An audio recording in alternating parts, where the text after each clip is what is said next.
10절. 레위 가족 중 한 사람이 가서 레위 여자에게 장가들어 그 여자가 임신하여 아들을 낳으니 그가 잘생긴 것을 보고 석 달 동안 그를 숨겼으나 더 숨길 수 없게 되매 그를 위하여 갈대 상자를 가져다가 역청과 나무진을 칠하고 아기를 거기 담아 나일 강가 갈대 사이에 두고 그의 누이가 어떻게 되는지를 알려고 멀리 섰더니 바로의 딸이 목욕하러 나일강으로 내려오고 시녀들은 나일 강가를 거닐 때에 그가 갈대 사이에 상자를 보고 시녀를 보내어 가져다가 열고 그 아기를 보니 아기가 우는지라 그가 그를 불쌍히 여겨 이르되 이는 히브리 사람의 아기로다. 그의 누이가 바로의 딸에게 이르되 내가 가서 당신을 위하여 히브리 여인 중에서 유모를 불러다가 이 아기에게 젖을 먹이게 하리이까. 바로의 딸이 그에게 이르되 가라 하매 그 소녀가 가서 그 아기의 어머니를 불러오니 바로의 딸이 그에게 이르되 이 아기를 데려다가 나를 위하여 젖을 먹이라. 내가 그 싹을 주리라. 여인이 아기를 데려다가 젖을 먹이더니 그 아기가 자라매 바로의 딸에게로 데려가니 그가 그의 아들이 되니라. 그가 그의 이름을 모세라 하여 이르되 이는 내가 그를 물에서 건져내었음이라 하였더라. 아멘. 자, 여러분 우리가 오전에는 이제 구속사를 이렇게 배우고 있습니다. 자, 구속사가 뭐죠? 구속사. 자, 한번 따라하시겠습니다. 하나님이 죄인을 구원하시는 역사. 구원하시는 역사. 자, 구속사 설교 이제 지난주에 이제 출애굽기에 들어왔습니다. 지난주 내용을 이렇게 기억하십니까? 자, 야곱의 자손이 이제 70명이었어요. 야곱은 누구의 아들이었습니까? 이삭의 아들이었고 이삭의 아버지는 또 누구였습니까? 아브라함이죠. 하나님이 아브라함을 통해서 모든 민족에게 복을 주겠다 약속하셨고 그 약속을요 그 자녀 그 아들에게로 계속해서 이어주십니다. 그래서 야곱까지 왔고 야곱의 그 자손들이 70명 정도 있었는데 그 사람들이 애굽에 내려오게 돼요. 그리고 평화롭게 정착을 합니다. 그리고 안정된 상황 속에서 매우 많은 민족으로 강한 민족으로 번성을 했습니다. 그때는 이제 요셉도 있었고 요셉이 바로의 2인자였잖아요. 국무총리로 있었기 때문에 그래서 바로의 호의로 인해서 또 형들 중에는 몇몇이 그 애굽의 가축 관리인으로 공무원이 된 거예요. 국가 공무원. 그래서 아주 좋은 환경 속에서 이 이스라엘 민족으로 성장하게 됐다. 70명이었던 이 사람들이 이제 점점 많아지는 거예요. 나중에 보면 이 사람들이 애굽을 탈출할 때는 약 한 200만 명이 넘습니다. 그러니까 많은 민족이 됐다는 거죠. 그런데 이들에게 시련이 닥쳐왔어요. 어떤 시련인가? 한순간에 대우를 받던 그들이 노예가 되어버렸습니다. 그러니까 왕조가 바뀌면서 그렇게 된 건데요. 원래 힉소스 왕조라고 아시아에서 온 셈족, 노아의 세 아들 중에 셈, 함과 야벳 할 때 그 셈의 후손들이 이 아시아 지역에 살고 있었는데 그 셈족이 이렇게 애굽에 들어와서 점차적으로 세력을 강하게 하면서 지도자가 됐단 말이죠. 그게 힉소스 왕조입니다. 힉소스.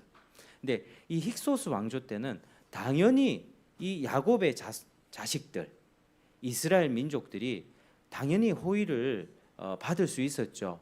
왜냐하면 같은 셈족이니까.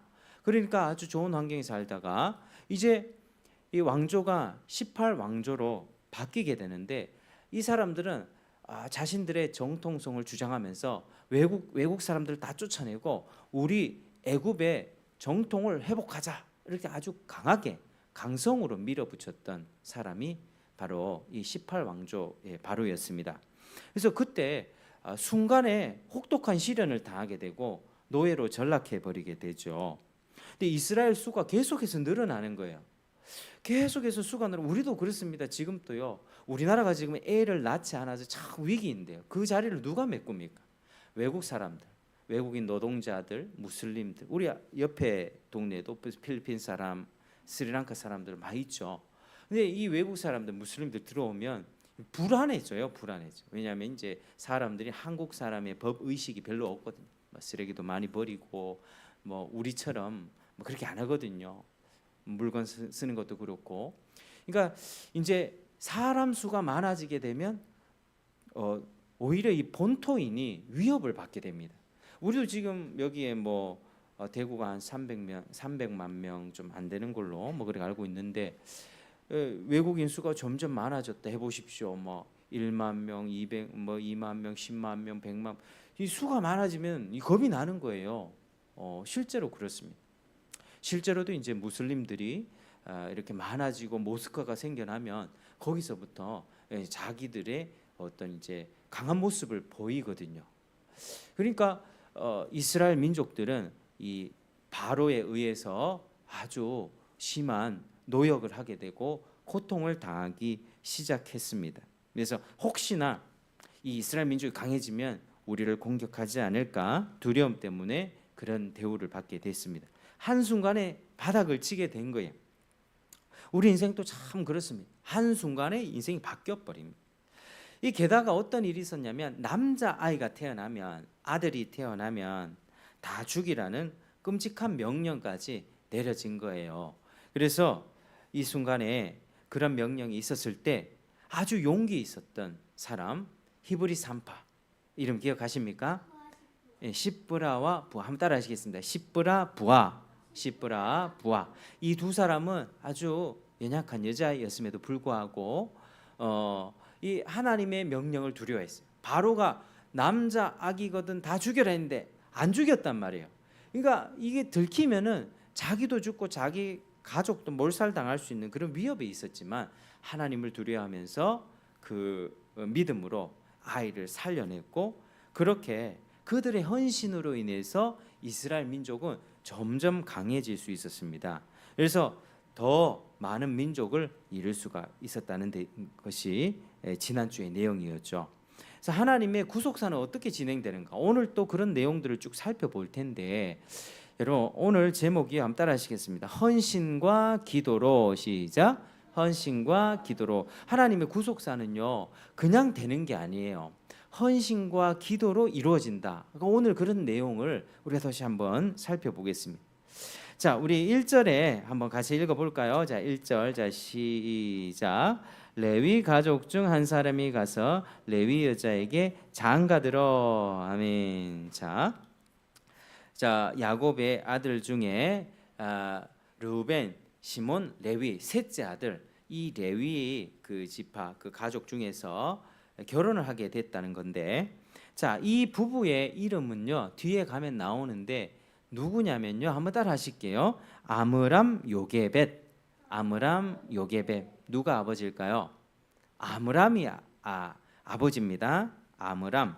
요게벳은 여자, 이 아내죠. 근데 이 여자가 임신을 했다라고 얘기를 하고 있습니다. 자, 근데 여러분 임신은 축복입니까? 축복이 아닙니까? 축복이죠. 하나님이 자녀를 허락하실 때는 그 태의 열매는 여호와의 상급이다. 하나님 그렇게 말씀하셨어요. 근데 오늘날 이 시대는 그걸 애 키우면 힘들고 부부의 소소한 행복과 여행 다니고 놀러 다니고 이 방해되니까 안 놓는 게 이 시대의 문화가 돼 버렸는데 사실 축복이죠. 축복. 우리가 희생하고 수고하고 애 키울 때 잠도 못 자고 기저귀 갈고 이렇게 힘들게 하지 않습니까? 근데 그 대가, 그 희생한 대가로 아이들이 커가고 그 아이들이 아주 훌륭한 인물이 되고 큰 인물이 되고 세상을 아주 멋지게 바꾸는 그 인물이 될 수 있잖아요. 근데 이제 임신은 정말 축복인데 가족들이 축하하고 격려해주는 그런 일인데 지금 상황이 어떤 상황이에요? 지금 이때 애굽에 어떤 명령이 내려왔습니까? 아들이거든 다 죽여라는 명령이죠. 그러니까 임신해서 아기를 낳으면 아들이면 어떡하, 딸을 낳아야 되는가 막 이런 어떤 위기 가운데 있겠죠. 그런 국가적인 명령이 있으니까요. 그러니 임신해서 축복이긴 한데 한편으로는 아들이면 죽임을 당할 수도 있는 참 어려운 상황이기도 했습니다. 자, 아니나 다를까 이 태어난 아기가 어떤 아기였습니까? 2절에 보니까 그 여자가 임신해서 아들을 낳았다 이렇게 돼 있죠. 아들을 낳았다. 아들을 낳았다. 그런데 이 엄마가요. 자, 그 아들의 얼굴에서 뭔가를 봅니다. 자, 아들을 낳으니 2절에 보니까 그가 뭘 봤다 그래요? 잘생긴 것을 보고 그리고 뭐 어떤 행동을 취했다? 석 달 동안 숨겼다. 석 달 동안 숨겼다. 이렇게 얘기가 돼 있죠. 자, 여기서 여러분 잘생겼다라고 하는 표현은요. 그냥 우리가 애기 예쁘다, 잘생겼다, 뭐 진짜 인물 좋다, 뭐 이런 의미를 넘어서는 표현이에요. 한번 따라할게요. 히브리어로 뭐냐면 자, 토브입니다. 토브 한번 기억해 놓으세요. 자, 토브가 어떤 단어라면요. 하나님이 세상을 6일간 창조하셨잖아요. 세상을 창조하신 다음에 보시기에 심히 아름다웠다 이게. 보시기에 좋았더라고 사람까지 만든 다음에는 보시기에 심히 좋았더라. 그러니까 하나님의 사람을 그렇게 아름답게 만들어 주셨어요. 세상도 그렇고요. 보시기에 심히 좋았다 할 때 그 표현이 토브예요. 토브. 그래서 뭐 어디 회사 상호명도 무슨 토브 뭐 이런 거 있을 거예요. 기독교 사업체 이런 데서는 토브는 그러니까 하나님이 딱 보셨을 때 여러분 지금 세상도 물론 많이 파괴되고 또 자연 환경 뭐 오염이 되고 해서 망가진 부분들이 많이 있지만 그래도 우리가 외국에 여행 가보고 제주도 가보고 정말 계곡에 뭐 팔공산 계곡이라든지 이 산과 자연의 아름다움을 보면 너무 좋죠. 시원하고 아름답고 뭔가 생각과 마음이 다 정화되는 이럴 때 더울 때 계곡 가가지고 쫄쫄 흐르는 시냇물 밑에서 이렇게 그늘에 있으면 얼마나 시원합니까? 그게 아름다움이 남아 있다고요. 근데 세상에 죄가 들어오기 전에 하나님의 맨 처음에 세상을 창조했을 때 하나님이 보시기에 심히 좋았다. 그 심히 좋았던 좋음이 바로 토부라고 하는 거예요. 근데 그 좋았던 그 좋음이 이제 이 아들의 얼굴에서 그 토부가 있는 거예요. 무언가 이 어머니는 죄가 없었을 적에 그때를 살아보지 못해서 알지는 못했겠지만 무언가 잘생겼다는 것을 넘어서 무언가 하나님의 창조 있고 질서 있고 조화로운 어떤 그런 아름다움을 봤다는 거예요. 여러분 하나님은 창조 질서거든요. 이 오늘날 세대는요, 뭐 자식이 부모한테 말을 안 듣고 뭐 학교에 가도 이렇게 신고하라고 뭐 그런 식으로 가르치는 시대인데 그런데 하나님은 항상 질서를 주셨어요. 가정에도 가장의 질서 주시고 부부간의 질서도 있고 부모 자식 간의 질서 있고 그러니까 이 질서를 통해 국가의 지도자와 백성들 간의 시민 간에 또 질서가 있는 거야. 그러니까 질서를 통해서 하나님이 이 사회도 꾸려 나가시고 가정도 꾸려 나가시고 하는데 그게 모든 것들이 아름답게 아주 조화롭게 있었던 그때가 바로 창조적 질서인 거죠. 그래서 이 아이는 엄마가 봤을 때 무언가 질서 있고 조화롭고 장차 뭔가 하나님의 일을 감당할 수 있는 자로서의 보배로움과 존귀함과 보시기에 심히 좋았던 그 하나님의 그 마음을 알았다는 거예요. 그래서 하나님은 이 아이를 통해서 뭔가 일을 하실 것 같다. 그거를 딱 알고 깨달았다는 거죠. 그래서 이 어머니는 가족들 전체가 바로의 명령을 어긴 채로 처벌받을지도 모르잖아요. 죽게 되는 거예요. 왜 아들 죽이라 했는데 죽이지 않았어?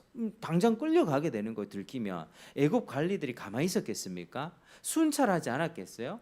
그 이스라엘 집집마다 이렇게 돌아다니면서 애기 소리 나는지 안 나는지 돌아다니면서 애기 소리 나면 남자인지 여자인지 여자이면 냅두고 남자인데 왜 살려놨어? 죽이지 않겠어요? 이런 위급한 상황 속에서 이 아이를 감추었다는 거예요. 몇 달 동안? 석 달 동안 감추었습니다. 석 달이면 이제 뭐 한 100일 정도 될 때까지 감췄다는 거죠. 자, 여기서 우리가 보면 이 엄마의 안목이 굉장히 탁월했다는 것을 볼 수 있어요. 물론 모든 엄마들이 자기 자식을 아들이라고 그 국가의 명령에 따라 죽이고 하는 일이 참 가슴 아팠겠죠. 그런데 이 요게벳 이 엄마는 이 아이의 얼굴에서 하나님의 마음을 알았다는 거예요. 뭔가 하나님이 이 아이를 통해서 하실 거야. 이 신앙적인 안목이 있었다. 그래서 이 엄마의 역할이 참 중요합니다. 엄마가 자녀를 보면서 계속해서 너는 왜 태어났니? 뭐 이렇게 얘기 들으면 어떻게 되겠어요? 그 잘 태어나고 좀 하나님의 선한 계획이 있다 할지라도 정서적으로 많이 망가질 수 있겠죠. 근데 엄마가 이 아이를 보면서 너는 하나님의 자녀야. 너는 믿는 엄마 밑에서 태어났고 믿는 아빠 밑에서 태어났기 때문에 너는 하나님이 너 인생을 책임질 거야. 너는 하나님의 손에 붙들린 인생이야. 여기 앉아 있는 우리 아이들도, 우리 하이류도 그렇고 도율이, 이찬이, 이미도, 저기 이준이까지 너는 하나님의 자녀고 정말 하나님의 그런 존귀한 그런 일을 하게 될 아주 귀한 인생이야. 이런 이야기를 계속 들으면 이 아이가 어떨까요? 이게 가장 축복이거든요. 이 요게벳, 이 엄마가 이런 신앙적인 안목으로 이 아이를 그렇게 목숨의 위협이 있음에도 불구하고 감추어서 석 달 동안 키웠고 그렇게 보호했다는 것입니다. 이 아이가 누굴까요, 여러분? 출애굽기의 주인공 모세입니다. 모세, 바로 모세죠. 모세는 우리가 뒷내용을 우리가 올 줄 알기 때문에 하나님의 큰 일을 한 인물이라는 걸 알고 있어요. 근데 모세 위에 엄마가 이런 믿음의 인물이었다. 우리가 그것을 기억해야 됩니다. 믿음의 어머니가 이 모세를 보면서 목숨의 위협이 있음에도 불구하고 아이를 생명을 지켜냈고 하나님의 특별한 섭리를 깨닫고 이 아이 가운데 하나님의 마음을 알고 하나님의 그 선하심을 깨닫고 하나님의 보시기에 심히 좋았다. 그 마음에 감격해서 그 아이를 지켜낼 수 있었다. 그래서 히브리서 11장 23절 보면 이 부모의 행동이 믿음의 행동이었다 합니다. 믿음으로 모세가 낳았을 때 그 부모가 아름다운 아이임을 보고 석 달 동안 숨겨 왕의 명령을 무서워하지 않았다. 이런 구절이 있습니다. 그러니까 우리가 출애굽기 들어오면서 여인들의 활약이 굉장히 부각된다. 그죠? 지난주에는 시브라와 부하라는 이 히브리 산파들이 아이를 살려냈고요.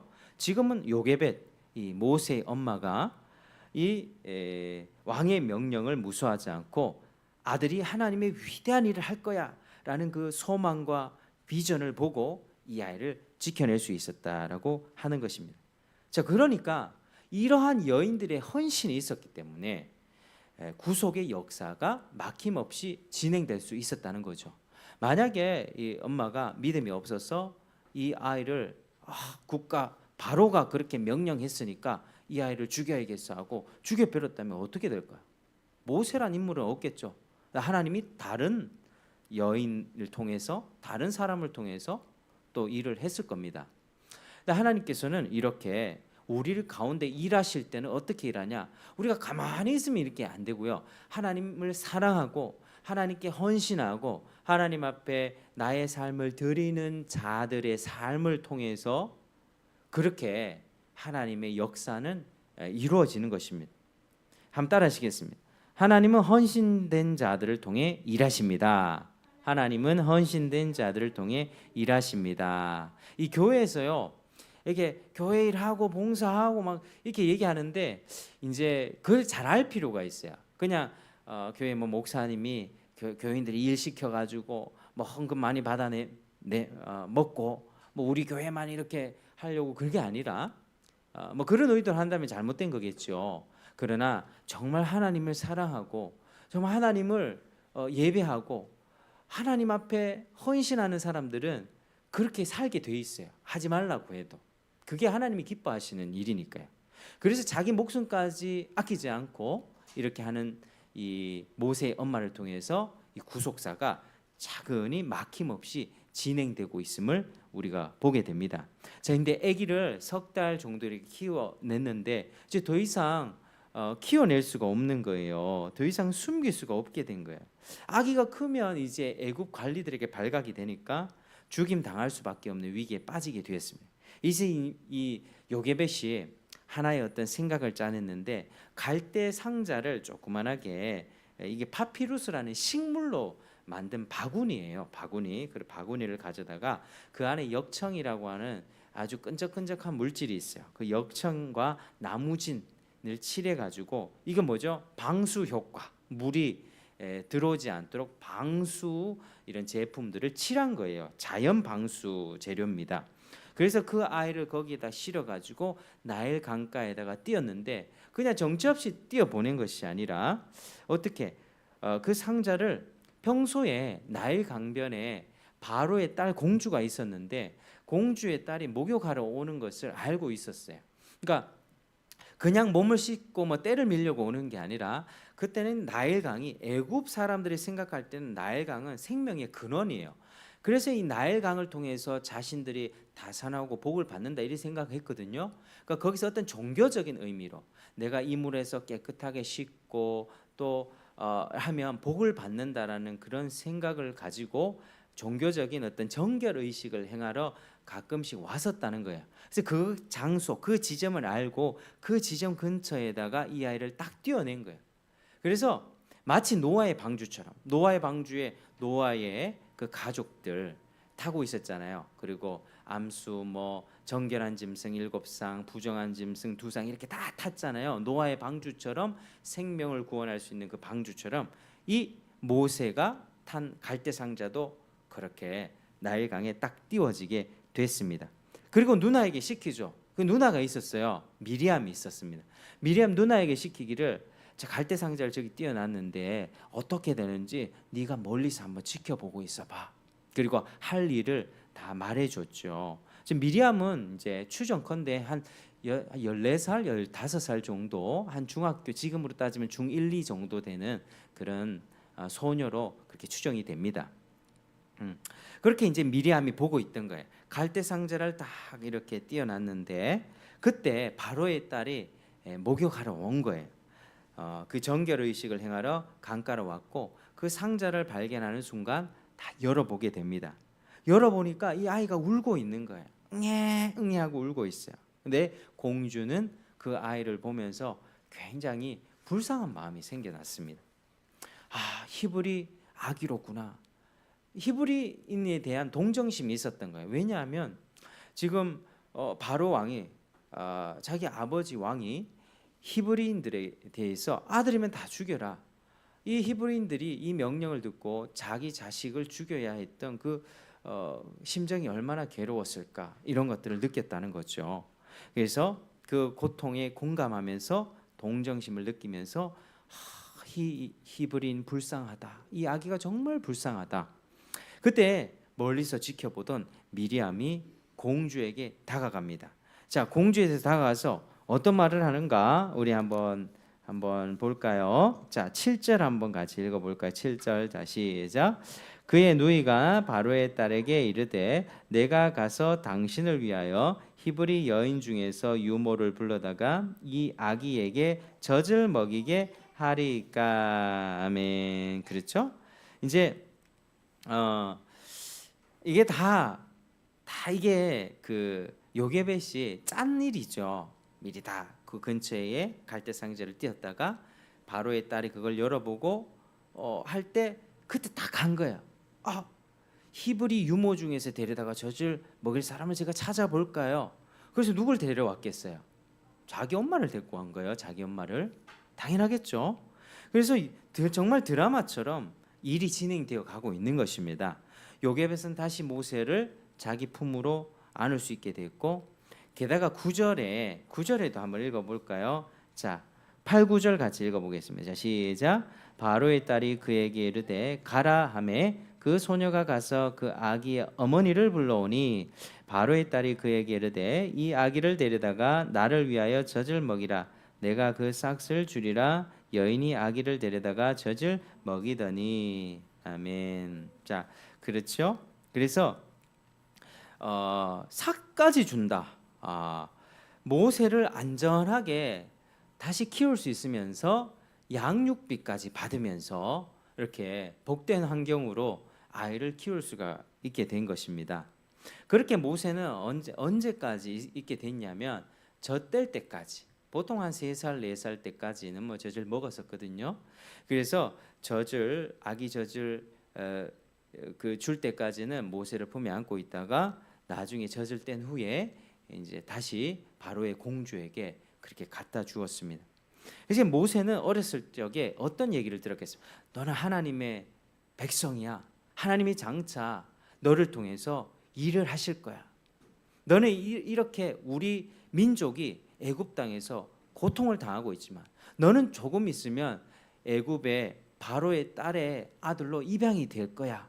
그렇지만 너 그걸 기억해. 너 거기서 애굽 왕궁에서 뭐 공부도 배우고 학문도 배우고 많은 것들을 배우게 될 텐데 하나님이 너를 사용하셔서 그 일을 행하실 거야. 하나님이 너를 지켜주실 거야. 이 이스라엘 백성은 바로 너를 통해서 구원을 얻게 될 거야. 이런 말들을요 수천 번 수만 번 들었을 거야. 이 모세의 엄마는 이 아이를 젖을 떼면 보내줘야 된다는 그런 어떤 안타까운 심정 가운데 아이를 믿음으로 하나님의 약속을 되뇌이면서 기도하며 그렇게 키워냈다라고 하는 것입니다. 그래서 이 요게벳은 믿음으로 이 자녀를 그렇게 키워냈고 젖을 뗀 후에 바로의 딸에게로 데려다 주게 되죠. 그리고 바로의 공주가 그때 이 아이에게 이름을 붙인 게 그게 모세입니다. 모세는 뜻이요. 자, 따라 하시겠습니다. 물에서 건져내었음. 물에서 건져냈다고 모세라고 합니다. 자, 그래서 모세는 이 시간 동안 이제 40년간 애굽의 모든 학문과 또 지혜와 여러 가지들을 많이 배우게 됩니다. 자, 사도행전 7장 22절에는요. 모세가 애굽 사람의 모든 지혜를 배워서 그의 말과 하는 일들이 능하더라.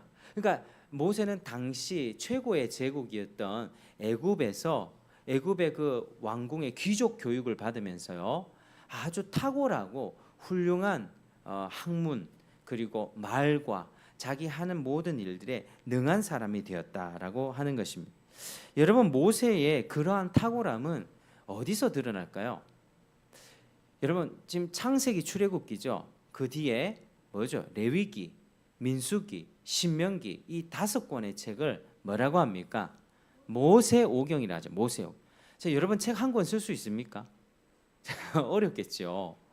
그 레포트 쓰면 한 2장, 3장 쓰는 것도 힘들죠. 그죠? 저는 이제 설교문을 한 6장 이렇게 써서 오는데 책 한 권을 쓴다는 것은 그 관련된 책을 한 1000권 이상 읽어야지 한 권을 쓸 수 있다. 뭐 그런 얘기도 합니다. 그러니까 이 창세기부터 이 신명기까지 이 5권의 책을 모세가 썼거든요. 그러니까 모세가 이거를 성경을 쓸 수 있었던 그 학문적인 능력은 애굽에서 다 배운 것입니다. 그러니까 하나님 그렇게 준비해 오고 계시는 거죠. 아주 탁월한 그런 사람으로 하나님이 훈련시켜 주셨다.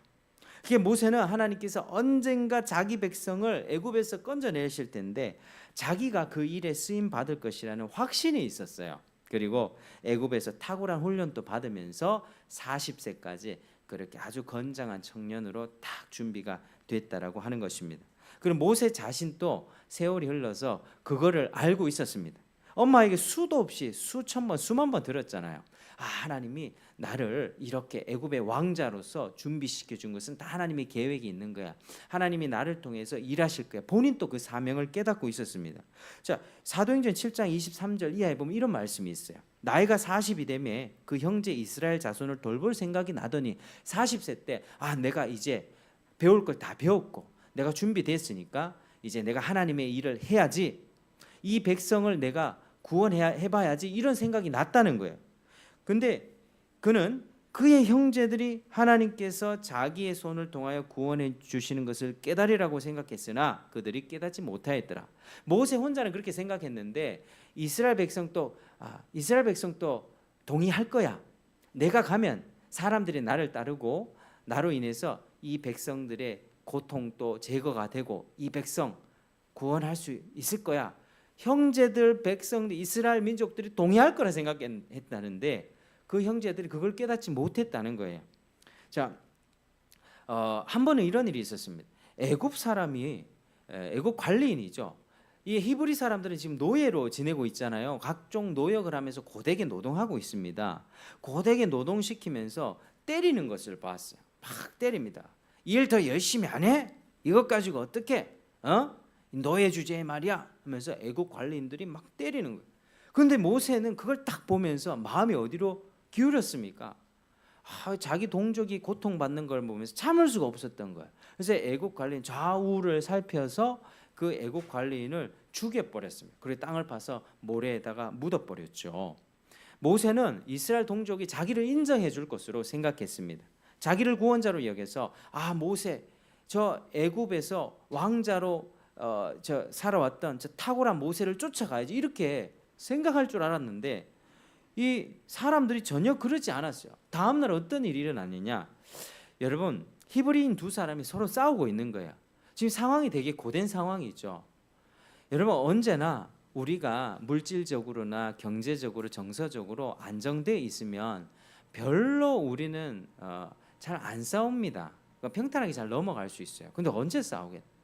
힘들고 돈 또 부족하고 시간 또 없고 또 애 키우는데 에너지 빠지고 체력 없고 막 머리 아프고 이러면요 싸우게 되는 거예요. 게다가 돈도 없고 아니 돈 있으면은 뭐 사람 부르면 되잖아. 돈 있으면은 사람 부르면 되고 돈으로 다 하고 하면 되니까 좀 평탄한 방법들을 좀 구할 수 있겠죠. 근데 사람들이 경제적으로 좀 쪼달리고 좀 힘들어지고 또 체력도 안 좋고 이러면요 자꾸 짜증이 나는 거예요. 지금 이 히브리 사람들이 그랬다는 거예요. 이거 고되게 노동하면서 하루 종일 노동하면서 채찍질 맞으면서 힘들게 노동하는데 지금 너는 서로 싸웠다. 야 네가 이 일을 더해. 나 지금 힘들어 죽겠으니까 네가 이거 옮겨. 왜 내가 옮겨야 되는? 이런 식으로 싸웠다고 하는 것입니다. 서로 비난하면서. 자 그때 모세가 중재를 해요. 이 이스라엘 형제들이 나를 인정할 거야. 이런 마음으로. 그래서 때린 사람한테 딱 가는 거죠. 당신은 왜 동포를 때립니까? 문제가 있으면 말로 해야지. 이렇게 서로 애굽에서 서로 고통당할 때 서로 양보하면서 내가 힘이 있으면 조금 더 하고 그렇게 서로 사랑하면서 돌보면서 지내야 되지. 왜 때리냐고 그렇게 꾸짖었다는 거죠. 근데 그 사람이 어떻게 대답합니까? 네가 뭔데 이렇게 나왔다는 거예요. 네가 뭔데 우리 싸움에 끼어드냐? 넌 빠져 있어라. 네가 언제부터 우리의 지도자였느냐? 네가 언제부터 우리를 다스렸냐? 네 우리의 재판관도 아니잖아. 네가 어제 애굽 사람을 죽인 것처럼 우리도 죽일 셈이냐? 이렇게 모세에게 막 따지는 거예요. 이 사람은 모세의 말을 전혀 듣지 않았어요. 따지고만 있는 거죠. 그때 모세는 마음에 두려움이 하나 생겼습니다. 자기가 애굽의 관리를 죽였잖아요. 관리를 잡아 죽인 사실이 탄로가 나는 바람에 자기가 잡혀갈 것 같은 위기를 느낀 거죠. 바로도 마침 그때 그 사실을 들었습니다. 그 내용을 듣고 모세를 잡아서 죽이려고 했던 것입니다. 그렇게 모세는 그때 어떻게 됐냐? 도망자가 됐죠. 도망자. 두려움 가운데 미디안 광야로 도망치고 말았습니다. 자, 근데 여러분 우리 아까 모세를 입양했던 그 바로의 딸 있죠. 바로의 공주. 그 공주와 모세를 죽이려 했던 이 바로 왕에 관해서 조금 알려드릴게요. 이 배경을 좀 알아야 됩니다. 자, 모세를 입양한 바로의 딸은 그 공주는 이름이요. 따라하시겠습니다. 하셉수트라는 여인이었습니다. 근데 이 여인에게 남편이 있었는데요. 투투모세 2세가 있었습니다. 근데 이 남편이 죽었어요. 근데 죽었는데 이 투투모세 2세와 궁녀, 궁중에 있는 여인과 이렇게 둘이 관계에서 태어난 투투모세 3세라는 그 또 자녀가 있었습니다. 그러니까 이 하셉수트는요 자기 딸이 있었거든요. 하셉수트는 자기 딸과 그리고 자기 남편과 다른 궁녀하고 관계 사이에서 낳은 투투모세 3세를 결혼시켰다는 거예요. 그러니까 이제 투투모세 3세는 하셉수트의 사위가 되는 거예요. 사위가. 자기 남편이 다른 여인과 관계를 맺은 그 아들이 사위가 되는 거. 자기 딸과. 그러니까 이 하셉수트라는 여인은 그들 위해서 실제적인 권한을 갖고 통치했던 여자였습니다. 아주 강성인 여인이었죠. 그러니까 모든 히브리 남자 아기들은 죽여라. 아버지가 그런 명을 했음에도 불구하고 그 명령을 거역하고 히브리 아기를 자기 아들로 입양해 버리잖아요. 그만큼 막강한 힘을 가졌던 여인이었다고 하는 것입니다. 대담성이 있고요. 권력도 있었던 여인이었다. 모세가 그러니까 어땠겠어요? 그런 아주 빵빵한 권력을 등에 업고 그런 어머니가 후광이 있으니까 모세도 그렇게 아주 이렇게 월등하게 애굽의 모든 교육을 배우면서 안정하게 자랄 수가 있었다는 거죠. 모세 역시도 그 지위와 권력이 확고해졌습니다. 자, 하나님이 이 모세를 사용하시려고 그렇게 하셉수트라는 그 여인 밑에서 잘 자랄 수 있게 했다는 거죠. 근데 아까 자기 딸과 결혼한 투투모세 3세 그 사위와 모세가 일종의 라이벌 구도였다는 거예요.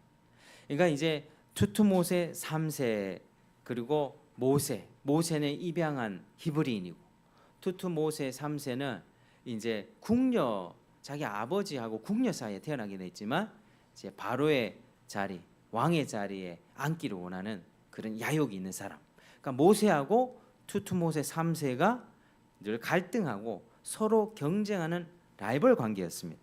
그러니까 이 투투모세 3세는 언제나 기회가 있으면 모세를 제거해 버려야지 내 지위가 확고해질 수 있어. 이렇게 생각했던 거죠. 지금도 마찬가지죠. 우리 정적이 있으면 그걸 없애야지 내 자리가 확고해지는 겁니다. 과거 왕정 시대 때는 더 그렇죠. 옛날에는 뭐 사람 죽이는 거 쉽게 죽였던 사람이니까 시대였으니까. 그래서 그 찰나에 늘 라이벌 구도에 어떻게 하면 좀 모세를 없앨 수 있을까? 그때 모세가 애굽 관리를 죽였다는 소식을 들은 거죠.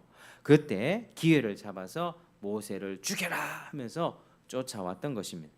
그렇게 여러분 모세는 한순간 나락으로 떨어져 버렸습니다.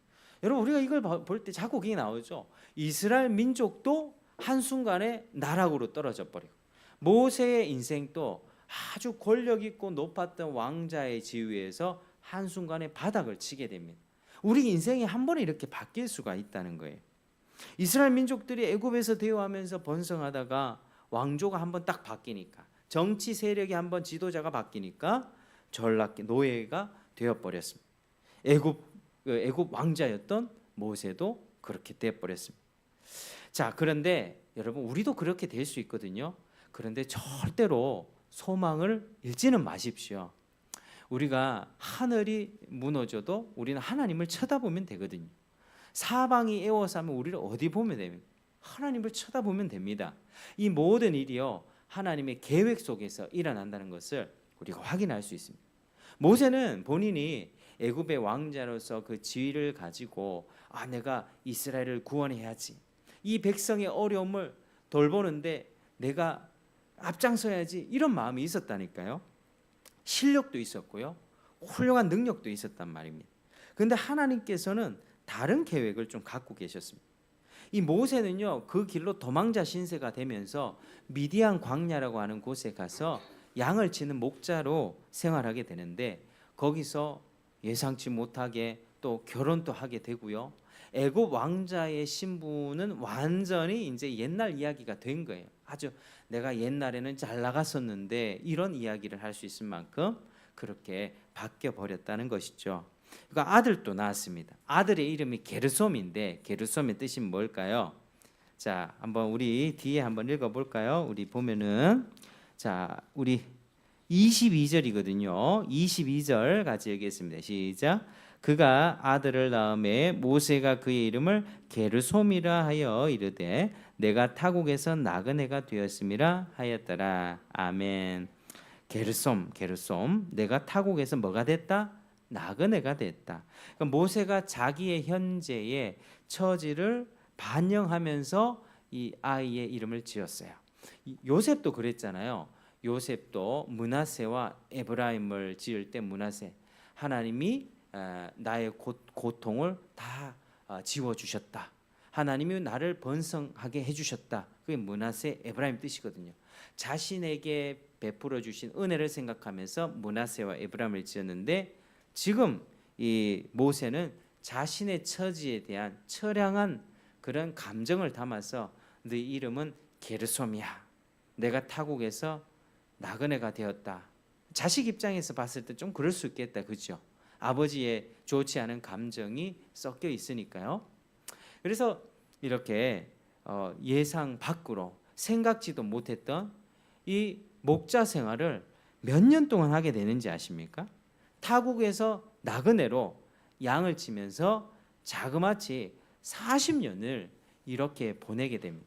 그렇게 잘 나갔던 모세가, 그렇게 힘이 있고 권력이 있고 심지어 바로의 자리까지도 올라갈 수 있었던 가능성이 있었던 그 혈기왕성하고 실력이 있었던 모세가 한순간에 아무런 쓸모없는 것 같은 양치기가 돼버렸어요. 냄새나는 양을 치고 양털 깎고 지팡이 막대기 하나 들면서 양들을 먹이러 다니는, 사람들과의 교제 별로 할 수 없는. 그래서 나중에 모세가 뭐라는지 아세요? 하나님이 부르셨을 때 주여, 나는 말을 못하는 사람입니다. 40년 동안 뭘 했냐? 양이랑 대화 있다는 거예요. 사람이랑 관계를 막 가지고 거기서 일했던 것이 아니라 양과의 관계 속에서 그렇게 처량한 신세로 40년을 살게 되었습니다. 그래서 세상과 단절되어서 40년간 양을 치면서 쓸모없는 것 같은 인생을 지금 살게 됐다는 거죠. 자, 여러분, 우리가 한번 생각해 봐야 됩니다. 왜 하나님께서는 모세를 이스라엘의 구원 사역에 바로 사용하지 않고 그렇게 40년간 양을 치게 하셨을까? 한번 여러분 생각해 보십시오. 왜 40년간 양치기를 시키셨을까? 왜냐하면 광야에서 양을 치는 그 일은요, 모세에게 가장 필요했던 훈련이었기 때문에. 우리가 하나님 나라 들어갈 때까지 가장 필요한 게 뭔지 아십니까, 여러분? 한번 따라하시겠습니다. 광야 훈련. 광야 훈련입니다. 광야는 사막이에요. 아무것도 없어요. 나중에 이스라엘 백성도 광야 훈련 40년 받거든요. 모세도 지금 본보기로 40년을 받는 거예요. 왜 광야 훈련 필요할까? 그것은요, 모세의 교만을 낮추기 위해서 필요했던 것이죠. 그럼 하나님은 특별한 섭리로 모세의 생명을 지켜주셨어요. 그 갈대 상자, 노아의 방주처럼 그렇게 살려주셨고, 모세는 어머니로부터 뭘 배웠습니까? 나는 하나님의 백성이야. 나는 하나님의 구원 사역에 하나님이 나를 사용하실 거야. 이런 마음으로 영적인 정체성을 확실하게 굳혔습니다.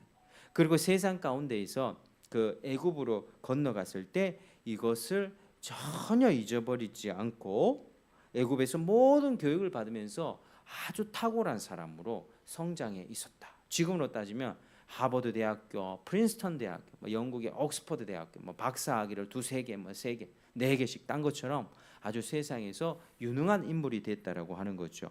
그리고 스스로도 나는 이스라엘의 구원자, 이 의식이 너무 확고했습니다. 그런데 모세는 그 일을 어떻게 했냐? 하나님이 원하시는 방식대로 하지 않았다는 거죠. 자기 권력과 지위를 딱 믿고 사람들이 나를 인정해 줄까? 왜? 나는 애굽에서 40년 동안 훌륭하게 자랐으니까. 나 학문도 있고 지혜도 있고 난 권력도 있어. 분명히 내가 가면 사람들이 나를 따라올 거야. 하나님이 구원하시는 일에 모세 저 사람을 쫓아가야겠다, 이렇게 생각할 거야. 그거 혼자서 그렇게 생각했다는 거죠. 그래서 사람을 죽이면서, 여러분, 이게 이스라엘 백성들이 고통당하는 것은 분명히 악한 일이죠. 그 문제를 해결해 줘야 되겠죠. 근데 사람을 죽이는 방식으로 해결하는 거 됩니까? 안 됩니다. 안 됩니다. 아무리 선한 일이라 할지라도요, 거짓된 방법, 죄의 방법을 통해서 해서는 안 되는 겁니다. 여러분, 효심이 가득한 자식이 있어요. 나 엄마를 너무 사랑하고 아빠를 너무 사랑하고 이번 생일 선물에 정말 고생하는 우리 엄마를 위해서 내가 좋은 가방을 하나 사주고 싶어. 한 100만 원짜리 가방을 사주고 싶어. 이런 마음이 들어요. 근데 내가 돈이 없잖아요. 어디 가서 돈을 훔쳐와. 100만 원을 훔쳐와가지고 엄마에게 가방을 사줬다. 그거 어머니가 기뻐하겠습니까? 정상적인 부모라면은 너 이렇게 하면 안 돼. 나는 너 존재만으로도 기뻐. 이렇게 도둑질해서 갔다 오는 거 난 기뻐하지 않아. 뭘 하겠죠? 당연히 꾸짖어야 되겠죠. 그러니까 우리가 하나님의 일을 할 때 방식은요, 아무리 좋은 결과를 위해서 우리가 일한다 할지라도 거짓된 방법을 사용하면 안 됩니다. 다른 종교 같은 경우에는요, 이단도 마찬가지입니다. 거짓말해서 그 사람을 교회로 데리고 와라 하거든요. 모략전도 이렇게 얘기합니다. 그 신종 이단 있잖아요. 저기 거짓말 해가지고 막 거짓말 해가지고 교회 데려오고 전도하고 이 기뻐하실까? 아니요. 하나님이 원하신 진리를 그대로 전해야 돼. 그대로 전하면 하나님이 그 영혼의 반응을 일으켜 주세요. 이 반응, 이 영혼이 그 진리를 딱 듣고 내가 예수 믿어야 되겠다. 오는 영혼이 있고요. 어떤 영혼은 그런 게 어딨어 하면서 뒤돌아섭니다. 그러니까 모하이면 도예요. 사람들의 반응이. 정말 그래서 우리는 진리를 진리 그대로 전해야 되고요. 요행이나 다른 방법을 쓰면 안 되는 거죠. 이 애굽에서 고통당하는 그 이스라엘 백성들을 돌보고 하기 위해서 그 사람을 죽이는 게 됩니까? 그 사람을 죽임으로써 그렇게 하려는 것, 이거 하나님의 방법이 아니었다는 거죠. 그래서 하나님은 그걸 보시고 이건 모세의 교만이다. 모세의 교만을 낮춰버리신 것입니다. 모세가 어떤 사람인지 아시겠죠? 40대까지는 아주 혈기가 왕성했던 사람이에요. 자기 의가 충만했던 사람이고 자기 노력과 탁월함과 실력으로 이스라엘을 구원하려고 했고 백성들이 다 따라오는 줄 그렇게 생각했지만 전혀 그런 결과가 아니었어요. 그래서 하나님은 그 한순간에 애굽의 왕자, 야 좀 내려와라. 너 너무 높은 곳에 있다. 네 마음도 높고 코도 높고 목도 너무 곧아졌어. 내려와 하면서 하나님 한순간에 끌어내렸다라고 하는 것이죠. 그래서 그 길로 40년 자신이 40년간 쌓아왔던 그걸 다 잊어버릴 만큼의 어떤 쓸모없는 그런 쓸모없이 느껴지는 세월 40년이 걸렸다라고 하는 것입니다. 그러니까 하나님은요 이 40년 동안 지금 뭘 하셨냐? 모세를 낮춘 거예요. 야 모세, 너 지금 실력 있지? 너 탁월하지? 애굽의 모든 지혜 있지? 너 스스로 자신감 있지? 그거 버려야 돼. 나는 하나님 없이는 아무것도 할 수 없습니다 라는 고백이 나올 때까지 하나님은 그 깎으신다니까요. 그래서 여러분 우리 인생도 마찬가지. 우리 인생이 하나님으로부터 구원 받잖아요. 예수 믿잖아요. 그러면 우리가 반드시 통과해야 되는 과정이 광야 학교입니다. 광야 학교. 광야 학교에 딱 입학하게 되면 그 언제 졸업하게 될지 초등 중등은 뭐 6년 뭐 12년이면 의무 교육이 끝나겠지만은 이게 어떤 사람은 40년 걸릴 수 있고 어떤 사람은 평생 걸릴 수 있고 어떤 사람은 그게 좀 줄어들어서 좀 빨리 하나님 앞에 순종하게 되면 빨리 통과해서 빨리 하나님 앞에 쓰임 받는 사람도 있습니다.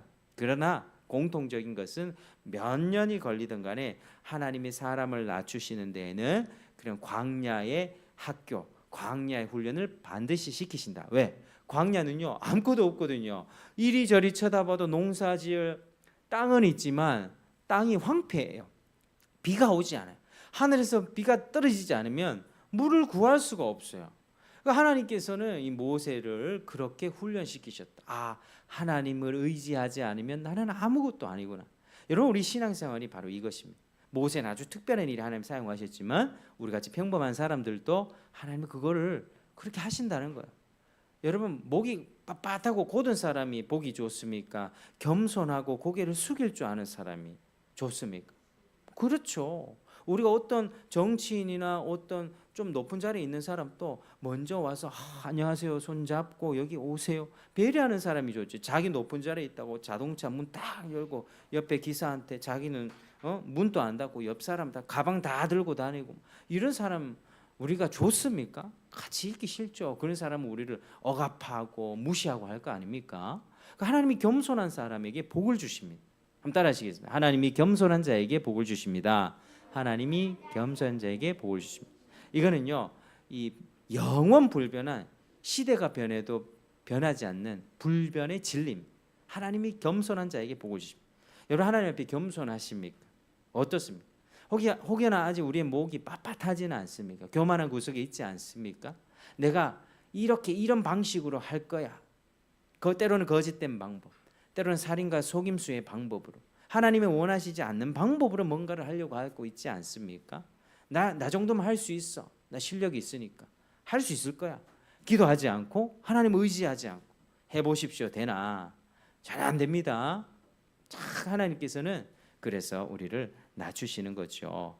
자, 그래서 하나님께서는 이제 그 40년의 세월이 끝나면서 본격적으로 이스라엘을 돌보기 시작했습니다. 자, 23절에 보니까 여러 해 후라고 하잖아요. 여러 해. 그게 40년이 된 거예요. 40년.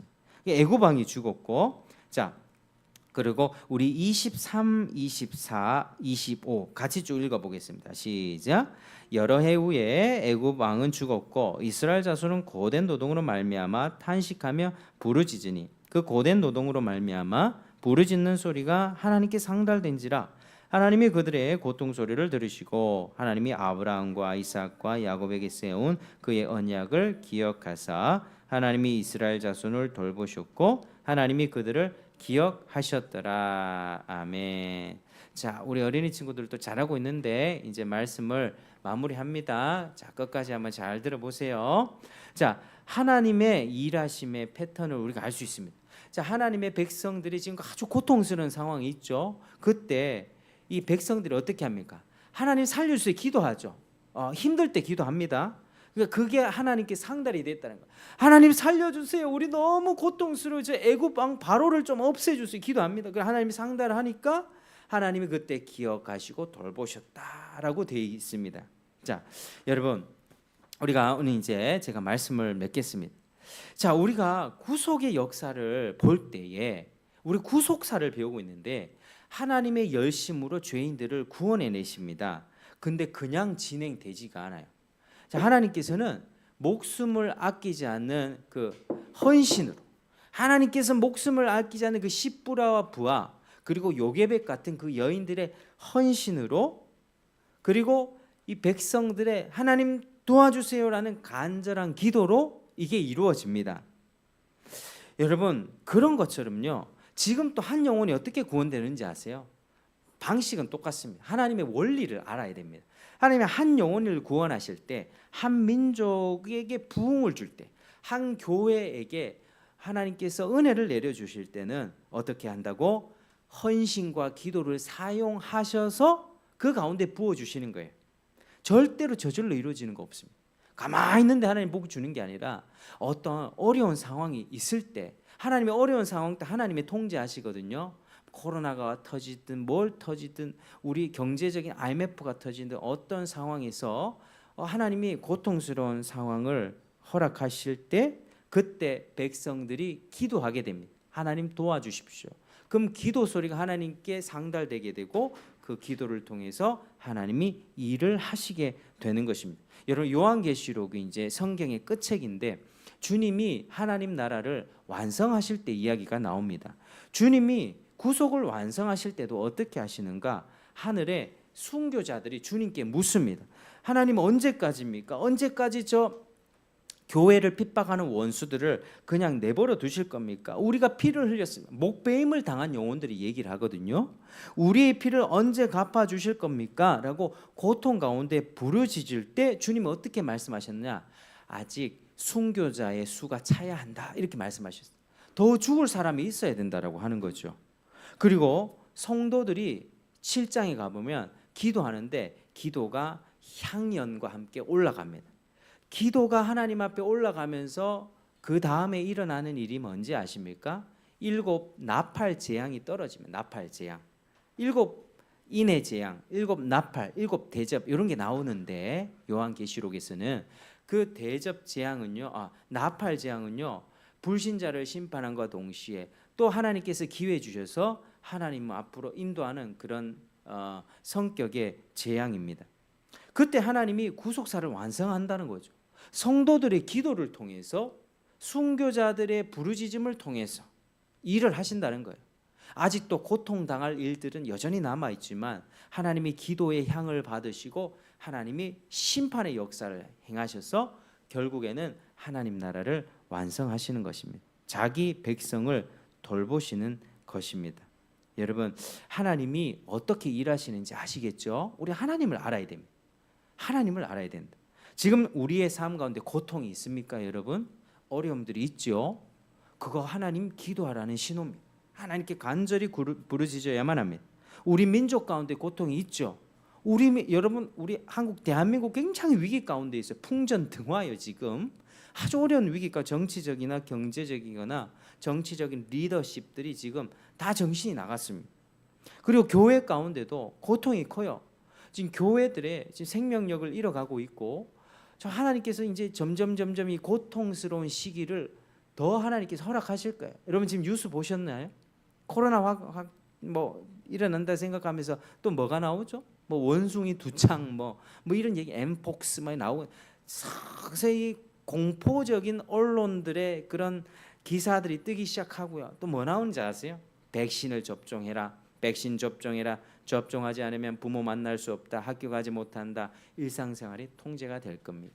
그런 세상이 또 열릴 거예요. 여러분, 그러니까 우리는 지금 좀 평안하다. 뭐 여름이라 휴가도 가고 물놀이도 가고 뭐 이래 있지만, 우리는요, 우리 앞에 한순간에 우리가 어떻게 될지 모른다니까요. 한순간에 우리가 어떤 고통과 위기 있을지 모른다. 그러니까 지금 준비를 해야 된다. 지금 우리 앞날 펼쳐진 앞날은 절대로 평안의 시기가 아닙니다. 하나님의 백성들은 고통을 당하고, 그러나 하나님의 섭리 속에서 우리로 하여금 기도하게 하시고 하나님이 구원을 베푸셔서 하나님의 영광을 보게 하실 그때가 지금 오는 것입니다. 여러분, 우리 지금 이 상태로는요, 주님 못 만납니다. 우리의 신앙의 수준들이 너무 지금 위축되어 있고 쇠락해 있기 때문이에요. 하나님이 우리를 깨우시는 거예요. 감사하게 경제로 깨우시고 전염병으로 깨우시고 어떤 국가의 어떤 정치를 통해서도 깨우시고, 중요한 것은 우리가 하나님 앞에 기도하고 부르짖고 아버지 앞에 헌신하며 사는 것입니다. 여러분, 구속사는 지금 또 진행 중에 있습니다. 예수님이 아직 안 오셨기 때문이죠. 예수님이 오셔서 하나님의 나라를 완성하실 때까지 저와 여러분들의 간절한 기도, 그리고 주님 앞에 목숨을 아끼지 않는 헌신, 그 헌신을 통해서 하나님이 일을 하실 겁니다. 그래서 여러분, 고통 가운데 있다 할지라도 하나님의 섭리에 감사하시고, 그리고 하나님 앞에 자신을 드리시길 바랍니다. 더 기도하시길 바랍니다. 주중에 하나님 앞에 드리는 시간을 가장 우선으로 드리고 기도하고 나아갈 때 하나님께서 복을 주시고 아주 밝은 영광을 하나님께서 허락해 주실 것입니다. 그래서 저와 여러분이 주의 영광 보고 기뻐하는 그날을 또 소망해 봅니다. 우리 가운데 그런 복들이 넘치기를 주의 이름으로 축복합니다. 기도하겠습니다. 하나님 아버지, 감사드립니다. 오늘 말씀을 통해서 주의 백성들의 간절한 기도와 헌신을 통해서 구속의 역사를 이루시는 그 하나님을 봤습니다. 하나님이 이런 분이니 우리도 하나님 앞에 신실하기 원합니다. 고통 가운데 원망 불평이 아니라 간절히 기도하고 헌신함으로써 주님을 쫓기를 원합니다. 하나님, 은총을 베풀어 주옵소서. 우리 가운데 복을 내려 주시옵소서. 끈질기게 인내함으로써 주를 끝까지 쫓게 하여 주시옵소서. 예수님 이름으로 기도드립니다. 아멘.